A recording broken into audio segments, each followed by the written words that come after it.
Hey guys, welcome back to my channel. So this is going to be a book haul, wet hair edition, because I'm too impatient to wait for my hair to dry or to dry my hair to do this video and the next video I'm going to film, which you will find out why very quickly. My husband and I went out of town 2 weekends in a row. We went to Nashville and then to Asheville, and both places have independent bookstores that I absolutely love. Parnassus in Nashville, which is a bookstore that is co-owned, one of the co-owners is Ann Patchett, whose books I absolutely adore.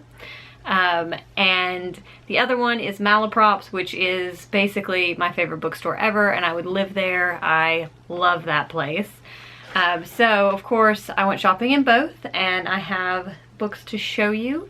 And I also have a couple of teas to show you at the end that I got at Dobra in Asheville, which is another place that I love to go. Okay, so I'm going to start with what I got at Parnassus. I feel like I restrained myself. The first thing I got was the paperback version of Commonwealth. Yes, I know I own the hardcover version up there, but I have all the rest of her books in paperback, and I wanted this so badly. I wish I could have had this instead of the hardcover edition. But I wasn't willing to wait that long. And this one, it has gorgeous French flaps. It is the same beautiful cover design as the hardcover. And since I did buy it at Parnassus, it is also signed, because all of her books that you buy at Parnassus are signed. So that's always a bonus. So the second book that I bought was The All of It by Jeanette Hayne, and this one, the foreword is actually written by Ann Patchett, and in the bookstore there was a staff recommendation saying that this was one of the best sellers that they had, or the most sold book in their shop. And the foreword that Ann wrote is so just exciting and basically makes me really excited to read this, whereas I don't normally read forewords, but one of the things it says is, "There are so many fine books I am sure to miss in my life, perfect jewels that were crowded out by the new books that keep coming along, disappearing through no fault of their own. It was the best piece of luck that I have been with her friend Mail the day she found the all of it, that I was the one she pressed it on." Basically, it is just, she speaks so highly of it, and it's such a tiny book.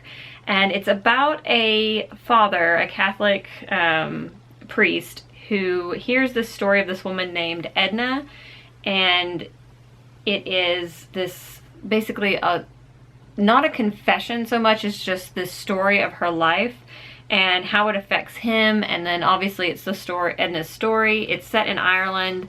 And one of the cool things is it has these like really short chapters, and then as the book goes on and the story goes on, they get longer. I love when a book does that. So it's like all these short chapters that get you quickly into the story, and then as you want more and more, the book gets longer. So I'm very excited to read this, and it's going to be one of the next books that I pick up. The next book I picked up is The Art of Hearing Heartbeats, and this is a gorgeous gold foiled book, and I was drawn to this first on the shelf. I saw the spine and was like, what is this beautiful thing?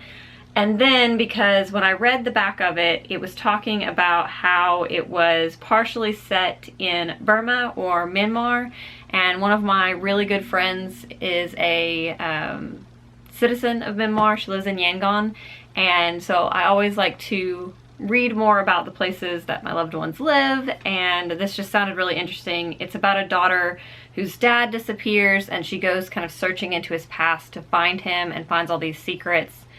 Sounds fascinating. I'm excited. Well, forgive me if things have moved or changed. My battery just died in the middle of that. So now on to Malaprops, which I may have gotten a little carried away at. I usually do. One of the things that I always find really exciting about Malaprops is that they have this thing where if you spend over $50 on books, then you get to pick from their ARC shelf and just basically take what you want from the ARC shelf, because obviously they don't sell those. And I just think it's really neat that they give those away, and they find a way to give them to their customers. I find that really interesting, so I always try to spend at least $50 on books so that I can take a look at their ARC shelf. So let's get into what I got from Malaprops. This is the reason why I'm filming with wet hair, is because I have a blind date with a book and I'm dying to open it. So I'm not gonna open it in this video. I will actually post this one before I post the haul, so I will link above if you wanna check out what book I did receive. But it does say harrowing, lush, sophisticated, stunning, fantastical, sharp, shimmering, thorny, and true. And yes, I'm very excited to find out what this is. When I told the lady at the counter what books I'd received in the past, she told me this was very different from both of them, so that's exciting. And she seemed really excited about it. So this is something I want to open now. The next one is one that I think many of you will probably recognize because it is a book that I bought because of the recommendation of Olive from a book Olive, and that is Margaret the First by Danielle Dutton. And Olive talked about this at length and posted a video, which I will link up here, about how she got a tattoo from one of the from part of this book, and I loved hearing about her thoughts on this and all of that, and I just got really excited about it. So when I saw it on the shelf, I knew I had to pick it up. And it was a staff pick too, so you know, can't go wrong. And then another staff pick that I picked up was So Much for That Winter. This is 2 novellas, and they are all written in lists, which I think is so fascinating. And it basically goes on to say that this is kind of a cheeky nod to listicles and bulletins we scroll through on a daily basis.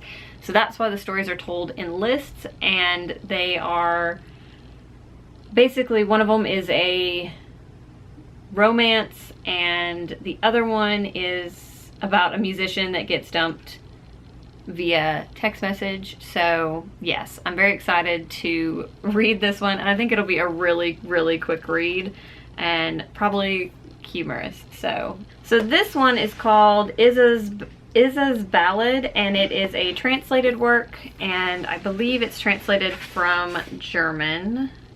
No, it's translated from Hungarian, and this is a mother-daughter story. I don't remember a whole lot about it except that I think that it is, the mother's really old-fashioned and the daughter is really kind of modern, and when her dad dies, the mother moves in with the daughter, and the closer they get physically, the further they get apart because they are so different.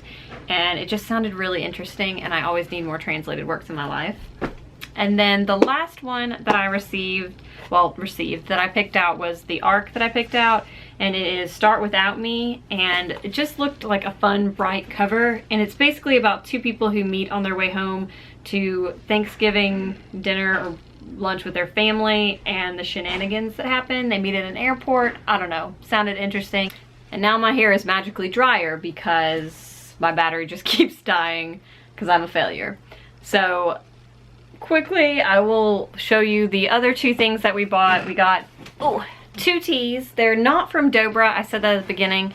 The only thing I actually bought at Dobra to take home was this cup, which is gorgeous and really cool and geometric. Even the handle is geometric. It's from Julia Claire, and she has an Etsy shop, which I will link down below, but it is such a gorgeous cup and I am really excited about it. Then from a tea place called the Spice and Tea Exchange, which they have one in Gatlinburg, Tennessee, which is where we saw it before, but we had seen this the last time we were in Asheville, so we went by to pick up some things we were out of. I got the blueberry black tea, which I have tried before and loved, so I was really excited to have this. I actually drank it this morning. I was jazzed. And then the other thing that we bought was this huge bag of, I believe it's called Mystic Dragon, which is a green tea that has some flowery bits in it. This is like 6 ounces of it. Justin went through, I want to say, this much of it in like 3 months, so we definitely bought more of it, and he will probably go through it that quickly again. They can't see you. I know. Just gonna stand there being weird. Yes, it's corn flowers. That's what the blue flowers are. I know. Okay. I said flowery bits. Flowery bits. Okay. Okay. I'm helping. So that is what I got from the 2 bookstores and our 2 trips out of town. And I am really excited about all of the books. Now I just have to get to reading them. And yeah, so I hope you guys have a wonderful day. I will be tearing open this puppy in just a few minutes.